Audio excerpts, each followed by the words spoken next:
Toshiro, es-tu sûr que nous ne dérangeons pas en ces périodes de fête? Mais c'est ton tour, on s'en fout.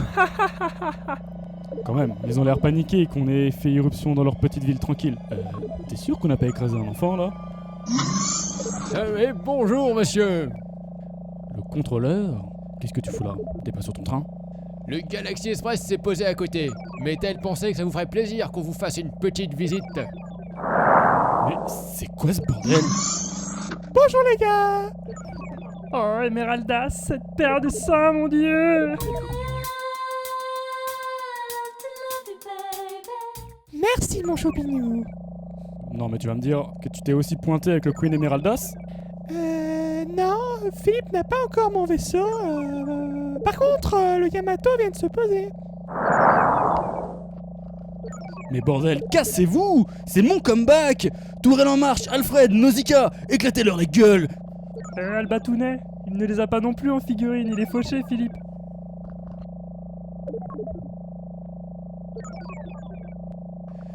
Putain de bordel de merde!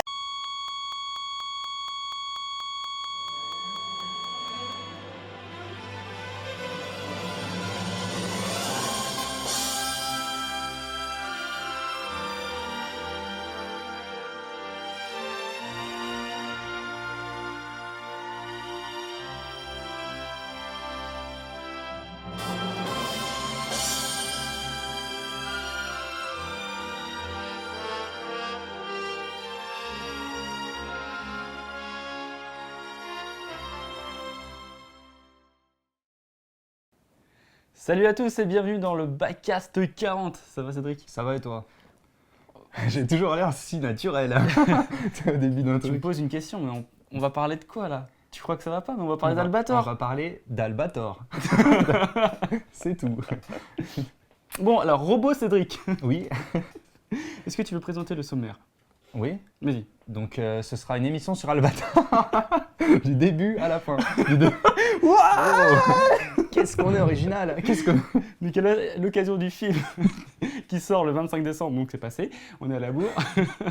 On va vous parler donc, on va le critiquer avec Cédric. Après, il y a Fabien qui va venir avec moi pour parler du Leijiverse, donc de l'univers de l'auteur Leiji Matsumoto. Et en troisième partie, ce sera pas vraiment un awak, ce sera plutôt un backcast manga où toi tu vas revenir et on va parler du manga d'Albator parce qu'il est pareil, sorti en intégrale, donc ça fait plaisir. Voilà.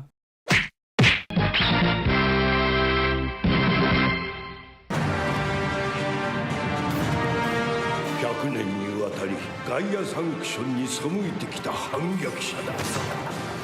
必ず抹殺しろ。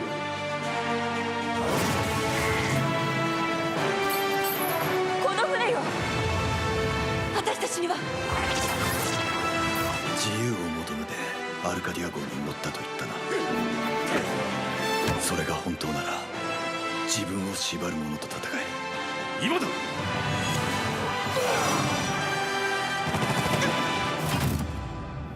それがどんなに危険なことか。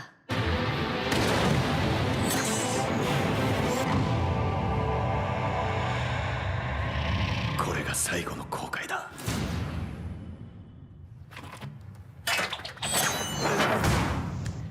Alors, Albator en 3D, 3D relief en plus, attention, c'est vraiment le film événement japonais, gros budget. Enfin, c'est quand même pas le budget des créatures de l'esprit, hein, parce que lui, il plafonnait énormément. Là, il y a eu 30 millions de budget. Alors, ça le fait quand même. Hein. C'est quand même pas mal pour un film japonais, mais après, c'est les Japonais, tu sais que c'est dans l'animation qu'ils ont le plus de budget, c'est pas les films live, c'est l'inverse des Américains justement, parce qu'ils sont connus pour ça. Donc le réalisateur c'est Shinji Aramaki, qu'on connaît surtout pour le mecha design de pas mal de séries, les Megazone 23, la Mospida, la troisième série de Robotech. Il a fait pas mal d'autres choses, et dont en réalisation Appleseed. Je sais pas si t'avais aimé les Appleseed. Ah, moi, c'est pas du tout mon truc. Ouais. Ouais. Alors là, c'est anti-Appleseed. Ah, le premier il était quand même cool, hein. Il était fun. J'aime pas les robots. Ça n'existe pas Mais d'abord. il avait aussi fait un court-métrage dans l'omnibus Halo Legends. Et c'était vraiment une sorte de space opéra avec des guerriers en scaphandre, tu sais, exosquelette, pareil. Et ça déchirait, mais Avec vraiment les génial. Spartans. Ouais. Et alors, là, il y a un truc qu'il n'aurait pas dû faire, c'est Starship Trooper Invasion. Je sais pas si tu l'as vu. Non, alors là, déjà, Ne le Moi, déjà, regarde pas. j'ai C'est juste revu affligeant. Tu le dis, mais premier vrai. lui qui est vraiment le professionnel de la 3D au Japon, hein, tu sais, qui a ses contacts américains, parce que c'est pas que japonais, bien sûr, ces films, il arrive à faire ça, mais c'est infect. Tu dis, mais c'est pas possible, même pour un DTV, même pour la pire crotte à prendre en DVD dans un vidéoclub pouilleux. Non, tu prends pas ça parce que c'est vraiment laid et nul, stupide. Tu sais, les Américains avaient même fait des Starship Troopers, des téléfilms qui étaient vraiment mauvais. Mais je les conseille plus que ce film-là, quoi. C'est étonnant. Ça donne envie. Ah, c'est génial. Mais voilà, Shinji Aramaki, c'est quelqu'un quand même qui a un gros potentiel, qui fait évoluer la technique au Japon. Et je pense que c'est plus un Michael Bay à la japonaise, tu vois. Le mec qui s'en fout, il est décomplexé complètement. Il fait ce qu'il aime. S'il veut faire du bourrin, il va faire du bourrin. Et c'est exactement ce qu'il va faire avec Albator. Ah, tu trouves que c'est beau, hein, toi? Ah oui? Ah, mais Albator, généralement, c'est beaucoup plus, on va dire, lyrique. Ouais. Là, il y a de l'action tout le temps. Il y a toujours une captation du spectateur, alors que normalement, tu es plus dans l'épopée spatiale, avec des belles musiques symphoniques, là qu'il n'y a pas. Alors vas-y, dis-moi ce que tu en penses du film. Bah tiens, justement, comme tu parlais de ça, c'est que moi, en fait, dans ce film-là, ce qui m'a le plus tenu, c'est les phases dans l'espace. Parce que tout ce qui était combat, entre guillemets, parce que bon, il n'y a pas vraiment de combat non plus dans le film, quoi. On s'attend vraiment à, comme c'est de la 3D, à avoir des coups, quoi, des trucs portés. Et la physique dans l'espace, c'est impressionnant, c'est juste beau. Enfin, franchement, à chaque fois qu'on voit le vaisseau, on a envie de chialer. Dès qu'il sort, là, alors là c'est vraiment un régal pour les yeux. Le haut du panier de cette année en termes de SF. Hein. Non mais vraiment, on a eu plein de films de SF. J'ai cru que tu allais couper, genre couper, ça va pas. Ni des bêtises. Ah non, attends, c'est magnifique. Et j'ai été déçu, moi, dans la 3D, parce que tu vois, quand tu me dis une sorte de Michael Bay, c'est que dans tout ce qui était contact, c'est par exemple, donc je vais vous expliquer un peu, quand on va avoir, par exemple, je vais attraper mon poing comme ça, vous voyez, ça serre, on voit un peu les tendons qui bougent. Bon, là, on voit rien à la caméra, je passe juste pour un Non, mais gogol, regarde, tac, rien que de faire ça, de faire mouvoir la peau. Arrête, je peux faire des muscles aussi. Vous avez vu, il a un nouveau tatouage. Vous êtes fous, je suis pudique, moi. Ouais, le contact, l'appui, en fait. Voilà, tout ce qui est, en gros, quand ils vont se cogner, tout ça, c'est vraiment fait comme dans la PlayStation 1. Et c'est ça que je trouve... Et moi, j'ai une théorie là-dessus. J'ai une théorie qui fait que, je te disais, t'as vu le design de folie qu'il y a dans ce film? C'est qu'ils essayent de se rapprocher à la réalité, vraiment. Alors de faire Albator comme ça, qui généralement a un design beaucoup plus rond, très manga des années 70, le transcrire dans une sorte de visuel réaliste, c'est impressionnant. Et le truc, c'est que tu vois, même les Américains ne le font pas, ça, les visuels réalistes comme ça dans les films d'animation. Ils arrivent mieux à faire les textures, à bouger la peau, etc., les appuis, mais c'est souvent plus du cartoon. Tu vois un truc comme Les Indestructibles, c'est des humains, mais ils sont cartoonesque. Ouais, mais ça, donc c'est super beau et tout ça. Pixar, c'est génial, mais c'est pas la même ambition. Plastique, c'est Toy Story. Là, je pense qu'il est arrivé à un certain stade où, d'un point de vue de la photographie, du visuel, du rendu, tout ça, c'est magnifique. Maintenant, il faut passer à l'autre stade. Il faut sortir les doigts du cul, booster un petit peu plus de 30 millions les productions maintenant. Et exactement, comme tu l'as dit, je suis d'accord avec toi, c'est frustrant, voir le vrai contact, les rendre beaucoup plus chauds, plus humains en fait. Moi j'ai le sentiment, tu vois, que tu parles de ça, donc déjà Harlock, bon Albator, pour ceux qui ne savent pas, c'est Harlock en japonais, c'est comme ça. Moi je l'appellerai Harlock pendant cet épisode. Et Harlock, j'ai l'impression qu'ils ont mis tout le budget sur lui. Alors le mec il est parfait, tous ses cheveux ils bougent, son manteau, tout, le mec il est vraiment classe.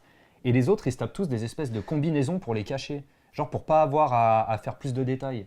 Bon, moi j'ai senti ça, sauf les soldats là qui ressemblaient moi, à ceux j'ai aussi senti de le travail vraiment minutieux sur Harlock qu'il n'y a pas forcément sur les autres. Ouais. Notamment les humains qui sont à Gaïa. Tu vois, tout le conseil, il est bizarre des fois. Même le chef du conseil, il est plat, c'est pas très beau en fait. Et tu sens que ça, ils les ont un petit peu bâclés ces personnages-là. Les héros là, ils ont vraiment été. Ça fait comme Final Fantasy, il y avait que Ben Affleck et Aki qui étaient travaillés dans les créatures d'esprit. C'est pareil, Ah non, mais il y avait plein d'autres trucs. Comment elle s'appelle la fille? Parce qu'à chaque fois, je confonds tous les noms. Kayuki, Nausicaa en VF. Nausicaa, ils l'ont appelé? Non, la VF de 78, elle s'appelle Nausicaa. Purée. Et Yataran, le second de Albator, Yataran, il s'appelle Alfred. Et ils ont fait d'ailleurs une très grosse faute dans la VF de Albator 84, c'est que Toshiro, donc le meilleur ami d'Albator et créateur de l'Arcadia, ils l'ont appelé Alfred aussi. Mais il est français. Hein. Et T'imagines comment tu tues un mec, Non, mais Toshiro regarde. Alfred. Juste le second d'Albator. Normalement, Yataran, c'est un mec qui a une sorte de bandana, qui est tout gros et qui Ouais, fait qui des a- maquettes et tout ça. Qui Là, a une tête de lapin là. oui, avec des grosses lèvres. Avec des Là, vieux ils l'ont yeux, là, comme rendu, des mais culs, là, comme ils des- lui ont donné un charisme de folie. Il est génial comme personnage. Il est un peu Ils en trash et ont tout. fait un Barrett comme dans Final Fantasy VII. Ouais, Mais c'est ça que j'aime exactement. bien, c'est qu'il y a des parallèles là-dedans. Et justement, quand je parlais de la fille, là, c'était pour parler de la scène de la douche, là, où elle a carrément des obus. Alors c'est limite, t'as tout le monde qui a une demi-molle au Alors cinéma. ça là. c'est un peu contesté. Alors c'est très bien cette séquence. Elle est très contestée parce que les gens ils disent qu'il y a des séquences inutiles dans le film. Oh non, c'est pas inutile. Mais Ah, je peux pas- inutile en quoi les mecs? On va voir Michael On va voir Bay une quand paire vous de allez seins. quand vous allez voir un film de Michael Bay, si on voit les seins de Megan Fox, c'est pas pour rien, c'est parce qu'on sait qu'on a envie de voir ça. Là, Ça, on voit les c'est seins du Shinji Transformers. Aramaki. Le mec, il est pas là pour t'expliquer un truc métaphysique, il est là pour te montrer, juste te montrer du kiff. C'est son principe. Et ouais, et moi c'est ça qui m'énervait, c'est que tu vois, alors dans la douche, franchement, elle a une paire de seins de ouf. Ouais. Et quand tu la vois en costume, elle est toute Mais plate. c'est des combinaisons. Mais non, elle est pas Oui, plate. mais mais bien non. sûr que si. Bon, Et alors moi là- j'étais choqué de ça. alors là, J'attendais, mec, je t'avoue, j'y ça étais allé en combi mode rouge. pervers, Non. même pour vous. Je m'attendais à voir des obus. Non, Et, t'as tort. Non, t'as tort. On me dit non. Tu on regardes, m'a dit pas, tu regardes pas assez les seins pour pouvoir en parler. Quoi Non, c'est pas bien. Non, alors là, je suis pas d'accord avec toi. Bon, Mon qu'est-ce que Dieu. tu en as pensé dans l'histoire? Vas-y, l'histoire, direct, bam, bam. L'histoire, alors au début, pareil, je croyais que ça allait pas démarrer. Donc pareil, on place un contexte avec des phrases, donc faut lire. C'est un peu comme dans Star Wars, on situe l'univers. Et je me suis dit, purée, ils vont encore faire ça pendant 20 minutes, comme ça, Ouais, on va... Ils auraient peut-être dû plus faire une voix off. Ouais, ou nous lâcher dans l'histoire d'un coup, parce que bon, on veut pas tout savoir, on s'en fiche un peu, on veut voir Albator. Ouais, c'est ça qu'on l'apprendre au attend, fur et à mesure, quoi. C'est Ouais, vrai que- ouais, se situer, mais tranquillement, on s'en fiche complètement. Mais ces délires d'explication, ça revient, quoi. C'était vraiment dans les années 70, maintenant ça revient en force. Mais ça, c'est dans l'animation Jap, tu vois, c'est ça que je reproche à tous les trucs de mecha. C'est que quand je vais me mettre un Gundam, je vais me taper 20 minutes d'explication Bah, à la en con. fait, Alors la Confédération Sud. Non, il y a des choses affrontée, qui là. sont très bien là-dedans, Mm. c'est que du coup, comme ça, tu es directement après impliqué dans l'histoire.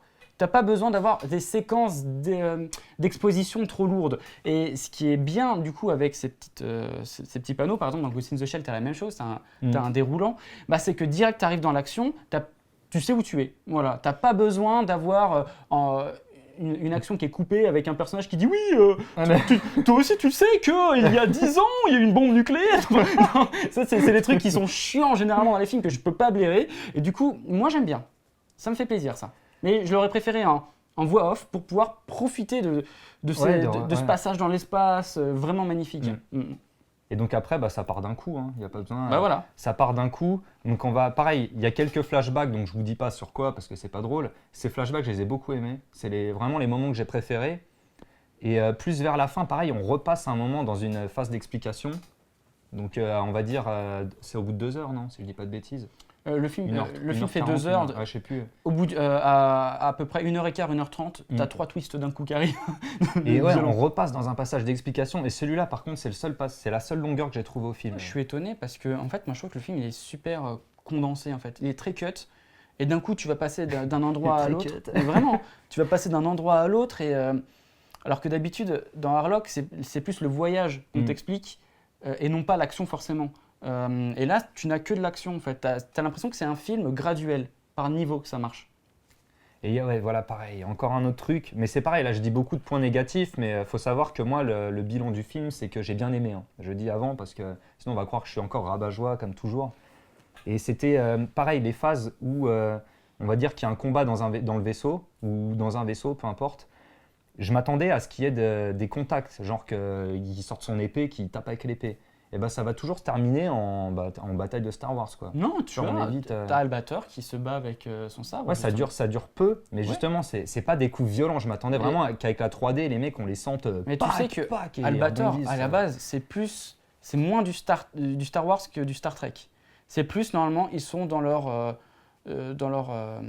plateau de commande. Il y a tout qui clignote. Voilà, c'est ça exactement. Et il y a tout qui bouge, voilà. Et il y a des combats spatiaux. Il n'y a généralement que très très peu de combats de chevalerie, tu vois, de combats de mano à mano, tu vois. Et c'est ça qui est bien, c'est qu'à là-dedans, il le met quand même pas trop, pour pas trop étouffer l'âme d'Albator. Et ça lui permet comme ça de voir plusieurs angles dans sa mise en scène en plus, parce que là, il est très clip quand ça arrive. Ça fait classe, ça fait un peu jeu vidéo et tout, quoi. Concernant la bande-son, par exemple, il y avait aussi ça qui me choquait un peu, c'est que dans les phases d'espace, on va avoir des petites musiques, mais j'ai pas senti, tu vois, tu sais, une grosse musique, tu vois, comme dans un truc genre le Seigneur des Anneaux, tu vois, genre où la musique elle est présente et ça donne une ambiance. C'est que des fois c'était silencieux et je sais pas, ça donne un sentiment de vide. C'est ça que je sentais un peu dans le film. Mais là c'est bon, là on chipote un peu. Non, mais tu as raison, parce que moi je trouve que ça sais, des accompagne musiques- l'action, mais que ça personnalise pas le film, Ouais, voilà. clairement. Et le truc, c'est que c'est le compositeur donc, de Shinji Aramaki, et qui est habitué à travailler avec lui, donc qui est habitué aussi à du bourrin, quoi, des séquences d'action dans Apple Seeds, et du speed, etc. Là, je pense qu'il fallait peut-être pas ramener ce compositeur sur ce film. Il fallait quelqu'un de beaucoup plus mélancolique, beaucoup plus lyrique. Ouais, surtout pour les moments poignants, c'est ça. Ouais, c'est qu'il ouais. n'y a pas la musique, elle va pas avec. Là, et ça t'as fait- l'impression que c'est plus une musique technique plutôt qu'une musique faite avec du cœur, toi. Ça transparaît pas l'émotion des personnages. Mais moi, ce que ça me faisait, c'était que j'avais les musiques de l'Albator original en fait qui venaient. Tu sais, je me les superposais tout seul dans la tête. C'est comme dans les jeux Dragon Ball Z, là où t'as jamais la bande son, là t'as du vieux hard rock de merde fait par un mec Et de mec, 14 ans. Tu là. sais que je me suis lu l'intégrale d'Albator en une traite, c'est les 1000 pages, avec toute l'OST d'Albator 78 dans les oreilles. J'avais l'impression de... Avec un paquet de glace, là, tu sais, en train de pleurer. Là. J'étais au paradis, mec. Il y avait des petites fleurs qui poussaient autour de moi et tout. Non, mais c'était magnifique. Alors, franchement, Albator, c'est merveilleux, c'est génial en soi. Vous me connaissez, vous savez que voilà, je serai jamais objectif. J'ai fait une critique un petit peu plus objective, j'ai essayé d'être clean sur le site de Cinephos. Allez la voir. Mais en soi, voilà, je trouve énormément de défauts dans ce film. Parce que oui, il a plein de problèmes. Il y a un scénario qui est un peu brouillon de temps en temps, il faut être honnête. Un visuel qui tranche de temps en temps aussi. Le rythme, comme je l'ai dit, je suis pas fan. Je vous ai dit pas mal de soucis depuis tout à l'heure, mais il faut être... Laissons tomber, bordel! C'est Albator, vous allez voir Albator au cinéma. C'est le personnage le plus classe de l'histoire de la Japanimation. Non mais vraiment, il représente tellement de choses, ce personnage. Et visuellement, ça dépote. Enfin, vous avez pas ça nulle part ailleurs, des intentions comme ça de vouloir créer le réalisme dans les personnages, C'est même pas avec ça, hein, c'est- mélangé avec je sais pas, des combinaisons en exosquelette géniales. Enfin, c'est magnifique. Enfin, vous pouvez pas dire « Ouais, j'aime pas ce film parce qu'il est chiant et tout ». Non, il y a quelque chose à croquer dedans. Il y a une matière. Et puis, putain, c'est un film Non. tellement sombre. Mais c'est sombre, C'est le mec. vieux con qui parle là. Mais non, c'est un film. Est-ce que dans tous les films de space opera qu'on a eu cette année, genre Star Trek et son petit minot de Kirk, il y a Fabien là-bas qui Il est en se train de révulse. vomir sur son t-shirt. Euh, Il y en a- t'as- cette chieuse de Sandra Bullock là qui fait genre l'accouchement dans Gravity là. Non mais clairement, c'est le film le plus sombre. C'est le film où vous avez des personnages et des enjeux qui sont complètement démentiels, qu'on aime ou pas les twists. Au bout d'un moment, ce film, il m'a mis mal à l'aise. Il m'a mis mal à l'aise face au rapport que j'ai avec Albator. Parce mais que ça, dans c'est ce parce film, que- personne n'est gentil, personne n'est méchant. C'est vraiment du point de vue divergent, c'est adulte, c'est vraiment bien. Ça, c'est parce que nous, on a grandi avec ça aussi. Donc, nous, il y a une magie en plus. Moi, je sais pas, tu vois, le mec de 14 ans qui va voir ça tout de Non, suite. je suis pas Ça se d'accord trouve, ça avec lui toi. fera rien. Il va se dire, ah ouais, mais moi, Au contraire. moi, j'ai la PlayStation 4, Battlefield, l'intro, franchement. Attends, j'ai joué à Warhammer 7. Non, mais c'est vrai. Hein, genre, un petit, il va voir ça et il va se dire comment il va dire, putain, mais c'est moche. Mais non, quoi ça c'est pas T'as possible. vu, En comment termes c'est de mal fait texture, c'est mieux Comment- que n'importe quel jeu vidéo next-gen. Je suis désolé. Non. Tu peux pas Non, me dire... les décors, je t'accorde que les lumières, Tout. elles sont dingues. Regarde le personnage, Oui, tous mais les lumières, Harlock. voilà. C'est Harlock. T'en as, ils Kayuki, sont, elle est magnifique. Tu sais, je sais pas comment dire. Moi, il y a un truc dans la 3D qui m'a toujours énervé, même dans les jeux vidéo de maintenant, c'est ça. Vous voyez, j'ai un bracelet, mon bracelet il bouge, il est indépendant de moi. Genre, je vais faire ça, il va bouger. Et bah, dans les trucs 3D, non, les mecs, ils ont des ceintures. Les ceintures, elles sont collées à leur combinaison. Ouais, ça Et, c'est... et ça faisait ça. Sauf pour Harlock qui avait, je sais pas, genre, ils ont Eh, mais décidé Harlock, Harlock, t'as vu, on le c'est fera cool. en 1 Il y a milliard une de sorte de polygones. petite armure Voilà. derrière. Enfin, c'est trop bien. Ils l'ont redéfini le personnage. C'est génial. pour ça qu'il faut faire plus de scènes dans la douche. Exactement. Comme ça, Et l'eau, elle coulait hein, sur la peau, c'était classe. Oh Hein. putain, mec, elle avait. Tu sais, quand tu la voyais un peu de côté comme ça, tu devinais l'obus. J'étais là, oh. Bientôt, je vous assure, on refera une émission sur les hentai. Oh purée, j'en ai trouvé des sacrés, vous allez vous amuser. Que dire de plus, sinon que faut le voir ce film. Allez-y, ne serait-ce que pour voir Non, Albator. faites-vous un avis, ouais, vraiment. Et arrêtez, s'il vous plaît. Moi, je vois, excusez-moi, hein, mais c'est des vieux cons qui disent que oui, c'est pas le Albator de notre enfance. Mais non, c'est une autre idée d'Albator, c'est une autre vision. Ah bah non, effectivement, on n'allait pas non plus faire des scaphandres ronds, ringards aux hommages des années 60. Il fallait évoluer un petit peu.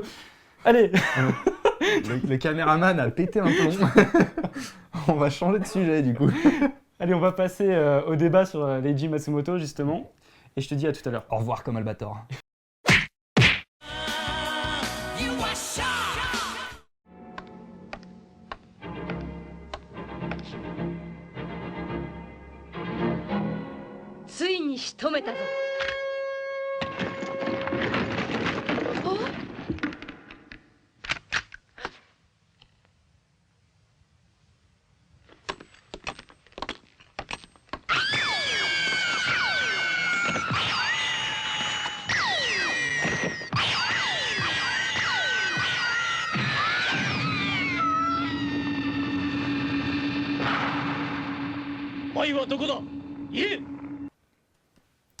Salut Fabien, ça va? Ça va Philippe? Ouais, t'as bien festoyé à Noël? Ah ouais, super. T'as été gâté? Ah ouais.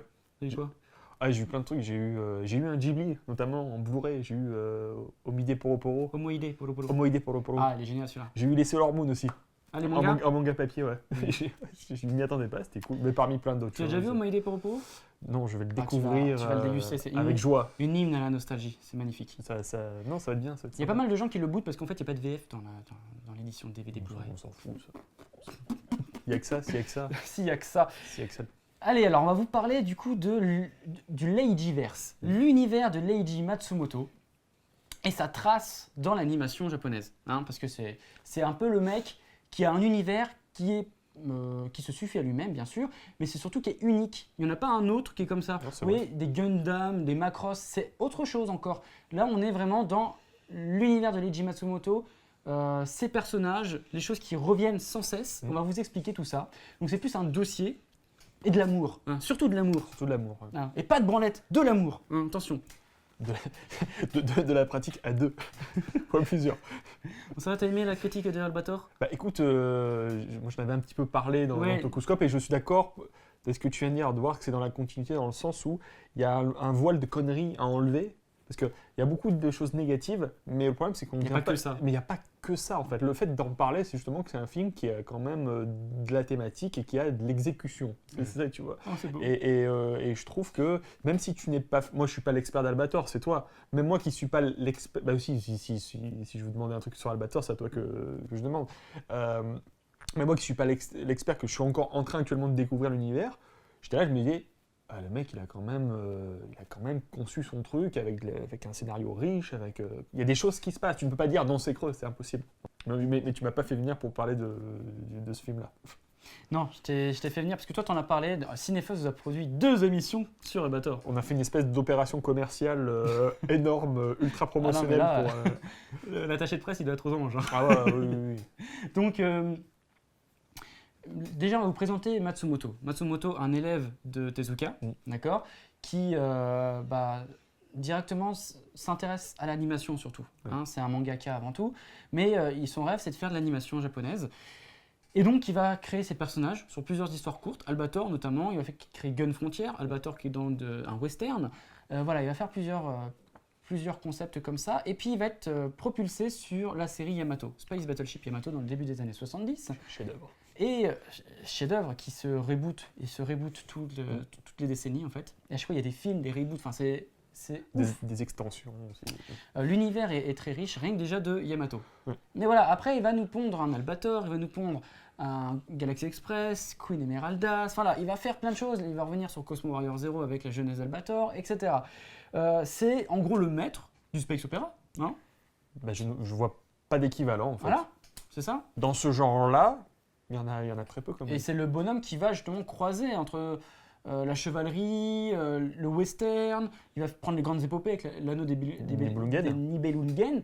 Voilà, il va s'accaparer de toute une anthologie de science-fiction des années 50-60, hein, américaine et japonaise. Voilà, il va créer quelque chose de pas con avec des personnages vraiment charismatiques et ces personnages, ils sont intemporels. Et il va le mettre aussi dans une perspective, dans une sensibilité très japonaise, très post-Seconde Guerre mondiale. Exactement. En fait. Par la symbolique pas seulement des personnages, mais aussi de navires, tout simplement.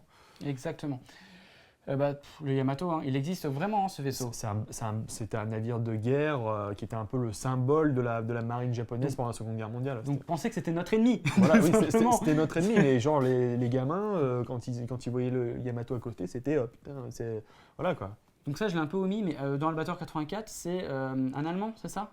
Bah, en fait, Phantom Harlock, qui est l'ancêtre donc d'Albator d'Harlock, moi j'ai saisi que c'était un Allemand parce Qu'il y a un qu'apparemment bouquin allemand. voilà, parce qu'il a un bouquin allemand, mais aussi parce qu'il travaille pour l'aviation allemande. Et il est ami avec un Japonais. Voilà, Mm. avec l'ancêtre de Toshiro. Ouais. Et déjà, on a cette thématique de l'amitié qui traverse les Donc, générations. Et c'est étonnant parce qu'il ne le voit pas non plus comme un... Dans ce film, l'Arcadia de ma jeunesse est un film démentiel de 2 heures Ouais. qui introduit la série Albator 84.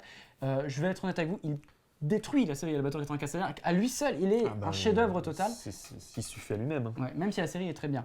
En fait, tu le vois pas comme un ennemi ou comme un ami, en fait. C'est juste, il est objectif sur ses personnages. Matsumoto Ouais, Matsumoto. Oui, je pense que lui-même étant un enfant de la guerre, je pense qu'il se dit, bon, je peux pas non plus les diaboliser, mais je peux pas non plus, trop les idéaliser, quoi. Oui. Je pense que, ouais, en effet, il est très juste. Bah, ça rejoint le film. Dans le film, tu as ça. Dans le film, Albator, il est pas tout rose. On va dire à tout blanc.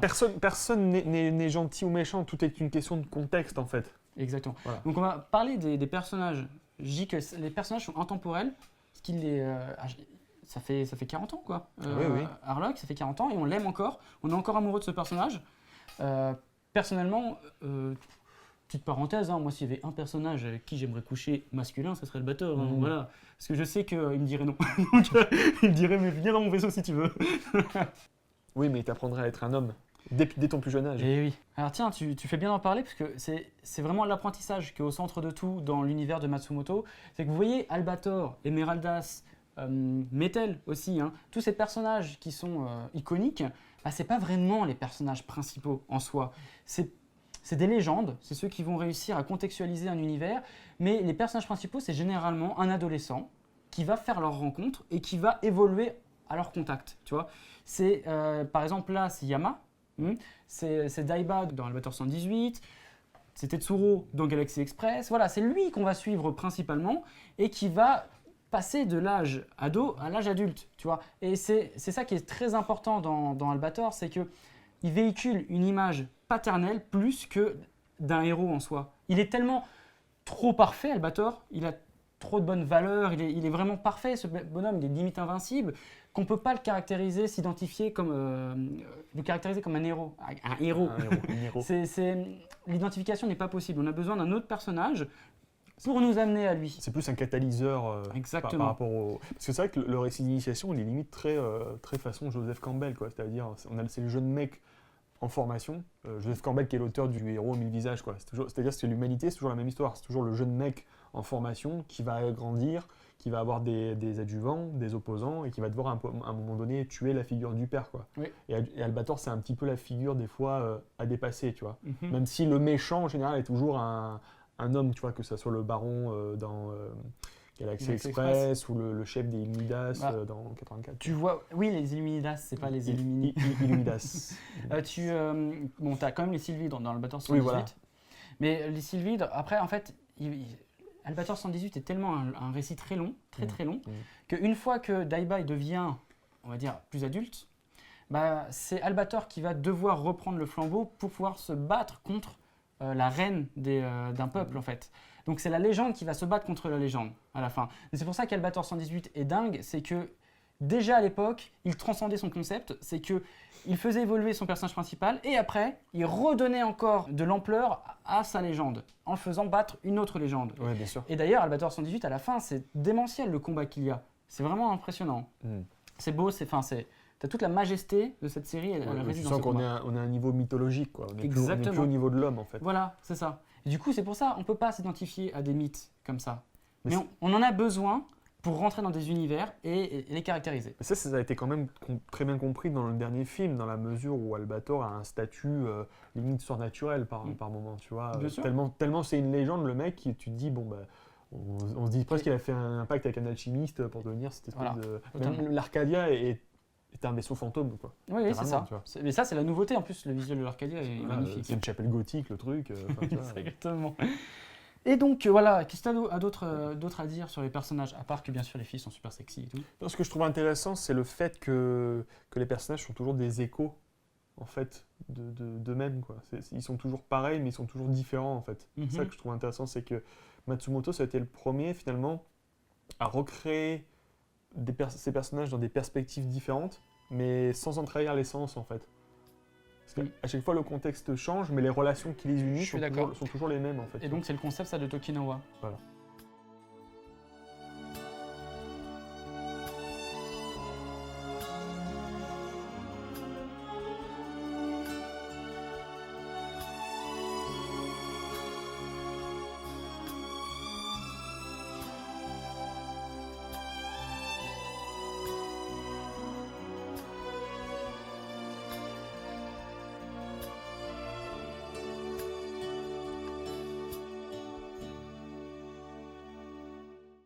Donc ça, c'est vraiment ce qui définit vraiment son univers à Matsumoto.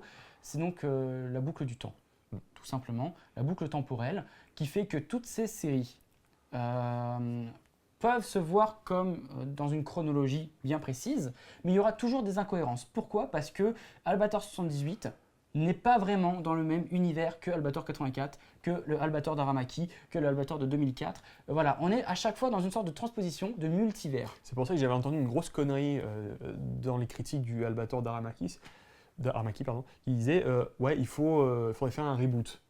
Non, mais les univers sont toujours rebootés d'une certaine manière. C'est même pas des reboots. C'est même pas des reboots, ce qui s'est passé avant, ça s'est passé. Ça s'est quand même passé, voilà. Les relations entre les personnages restent les mêmes, sauf qu'elles évoluent. Et donc c'est comme si on emmagasinait tout, mais qu'on se permettait autre chose. Alors il y en a qui vont dire que c'est de la fainéantise. Moi je vous dis, parce que tu sais, il va essayer de mettre les mêmes personnages dans d'autres univers. Mais moi je trouve que c'est génial parce que du coup, toutes ces valeurs intemporelles, il va te les véhiculer avec d'autres contextes. C'est ça, voilà.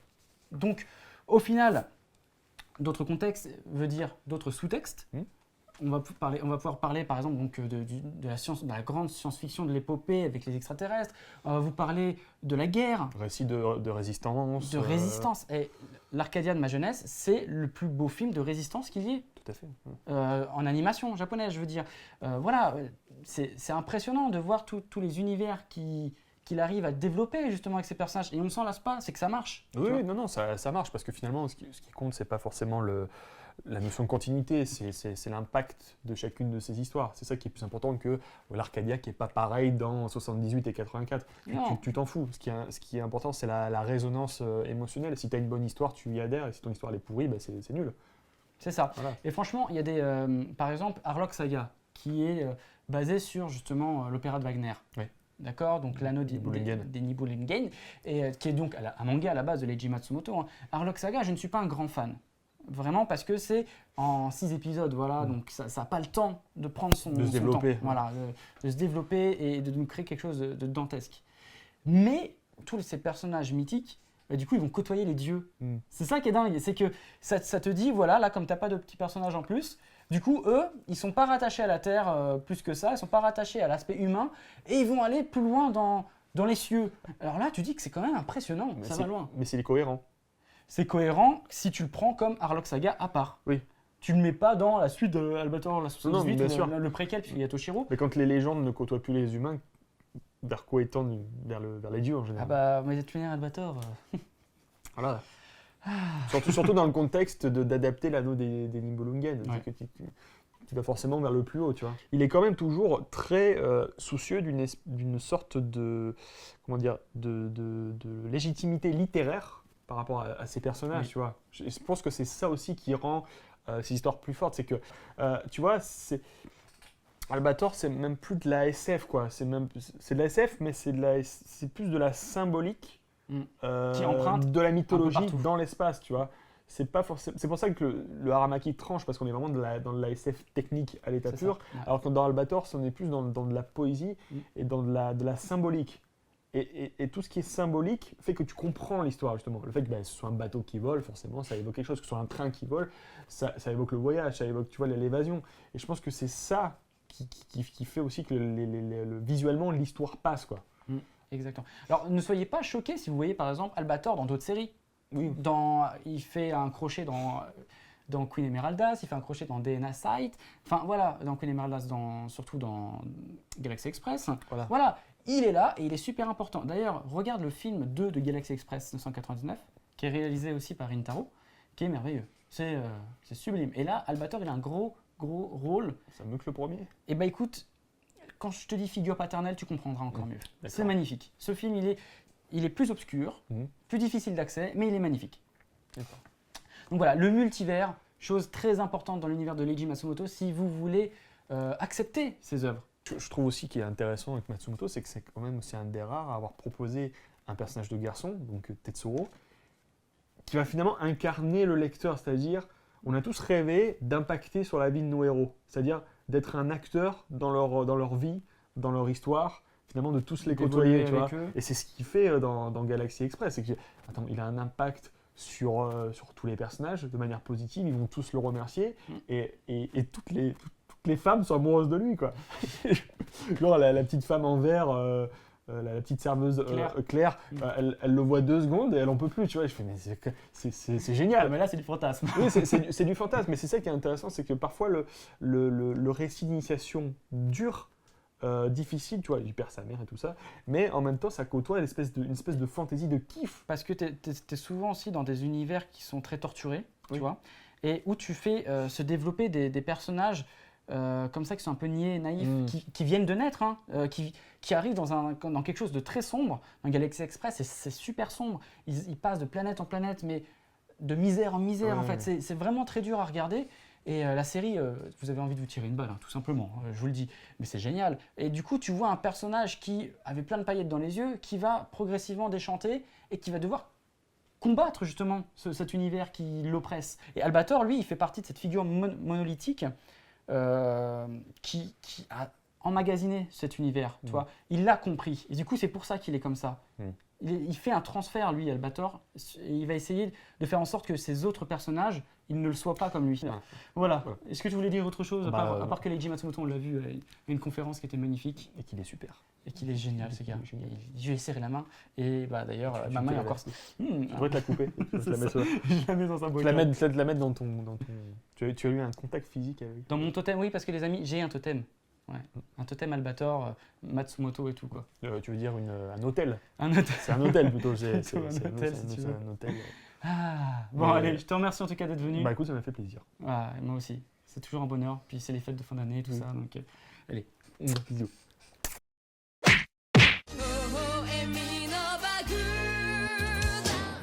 Alors rebonjour, alors je vous serre la main comme Albator, ou peut-être qu'il fait comme ça avec le doigt là, le truc qui est désagréable. Non. Pourquoi? Parce que... Il a une grande cape. Ouais, non mais écoute... Des fois il doit être tout nu sous son truc, non? Il n'y a pas de contexte sexuel avec Albator. Il a d'autres valeurs, s'il te plaît. On en a parlé juste avant, donc tu démystifies pas le personnage, hein? Albator il fait pas l'amour d'abord. Si, mais en fait il a un passé douloureux, hein? C'est pas pareil. Donc on vous parlait du manga. Il se tient comme ça.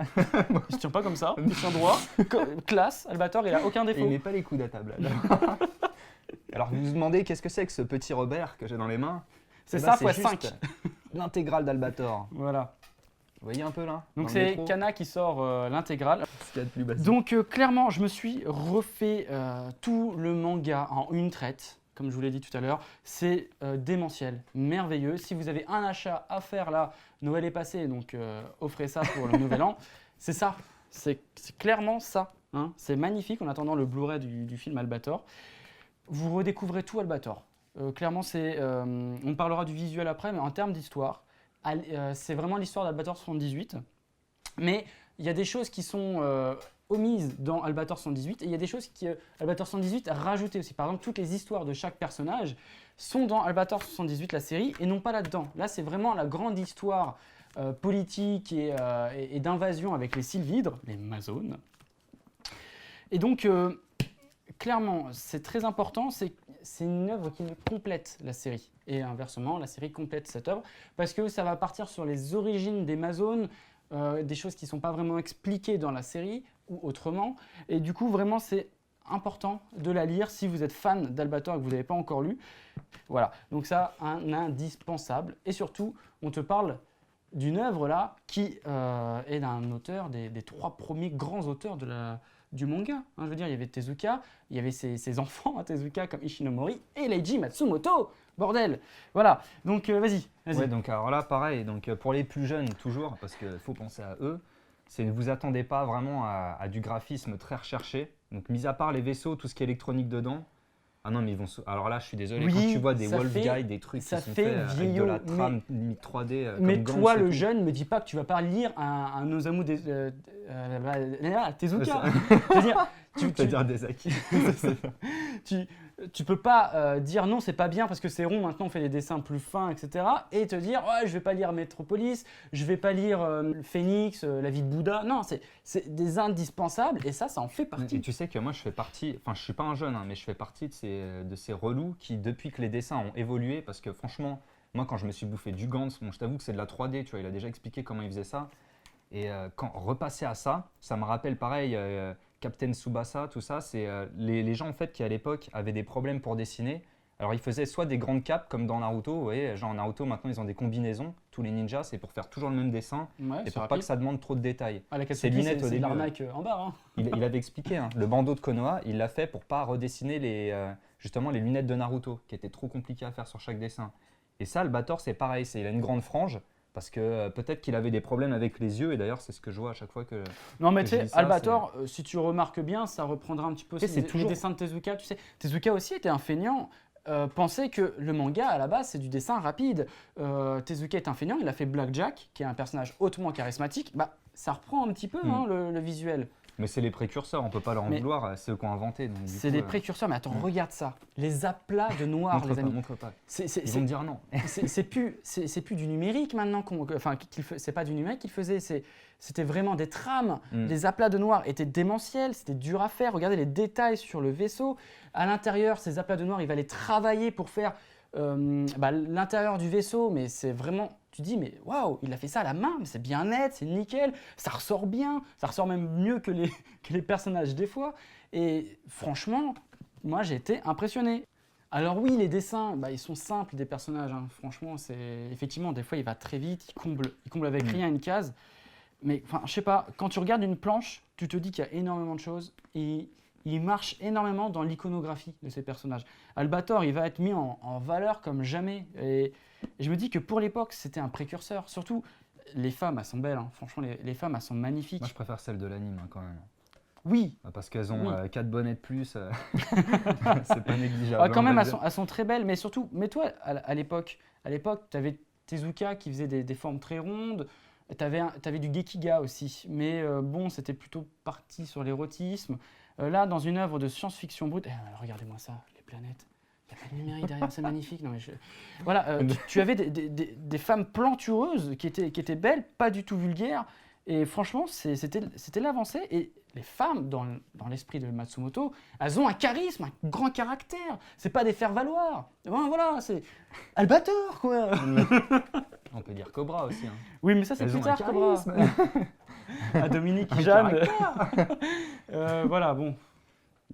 Moi, je sais que tu n'es pas fan du visuel, mais vraiment, c'est de l'envoûtement. Non, franchement, si vous êtes fan, il n'y a aucune raison que vous n'aimiez pas le manga papier. Mais alors vraiment, si vous êtes déjà passé au manga d'après, donc tout ce qui est Wolf Guy, Reel, tous les mangas genre Vagabond, les trucs, ça sert à rien de faire ça. Chameau, coq de combat, tout ça, où les dessins ils sont vraiment nerveux, c'est les découpages à l'ancienne, là. C'est pas les découpages post-Saint Seiya où déjà les héros ils débordaient des cases, où c'était vraiment des trucs hors normes. Là, c'est vraiment un manga à l'ancienne, et je comprendrais que certains auraient du mal avec. Non, je pense que si vous vous dites, je le lis, je me mets à la place de l'époque, vous vous dites à chaque page, mais comment il avait fait ce vendu ce mec.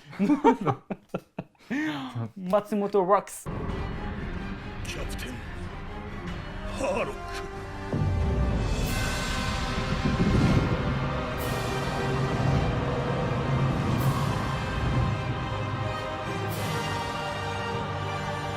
俺が舵を取る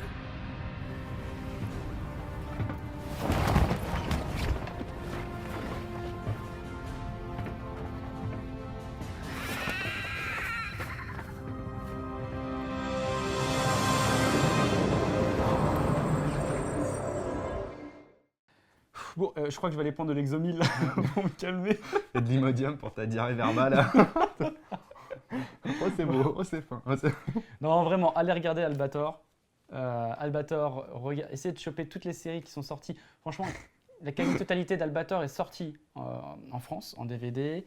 Pas tout Galaxy Express, si vous avez que le film, il faut aller le voir. Vous avez d'autres séries de Matsumoto qui sont sorties. Allez-y, vraiment, c'est des univers très riches. Ils ont jamais le temps en 2014. Bah, c'est magnifique, tout n'est pas sorti, c'est dommage. Et peut-être qu'un jour, ce serait génial. Hein. Non mais l'univers de Matsumoto perdure, il y a encore là le reboot encore de Yamato. Donc vraiment, on sait que c'est intemporel. C'est intemporel, voilà. Allez au cinéma, est-ce que tu as une phrase à dire encore avant de conclure cette émission? Oui, libérer la France. C'est fait. Et d'ailleurs, en parlant de France, allez sur la base de données francophone de l'animation, Animeka. Hein. On vous salue bien. Et j'ai envie de vous dire, joyeux Noël, bonne année à tous. Enfin, joyeuse fête. Bourrez-vous la gueule au champomis ou à l'alcool dur. C'est ça. Et on se Faites comme reverra. Albator, buvez du vin. C'est très bien. Et tu sais ce qu'il fait dedans, c'est qu'il t'explique, il va sur la tombe de Toshiro, c'est pour festoyer. Hein. Il va sur la tombe de Toshiro, son ami, et il fait pleuvoir les canons. Et en fait, dedans, il y a de l'alcool qui tombe sur le sol, sur la tombe de Toshiro. Il dit, mon ami, il aimait fêter avec de l'alcool. Voilà, c'est comme ça qu'il faut faire. Allez, à la prochaine. Éclatez-vous bien.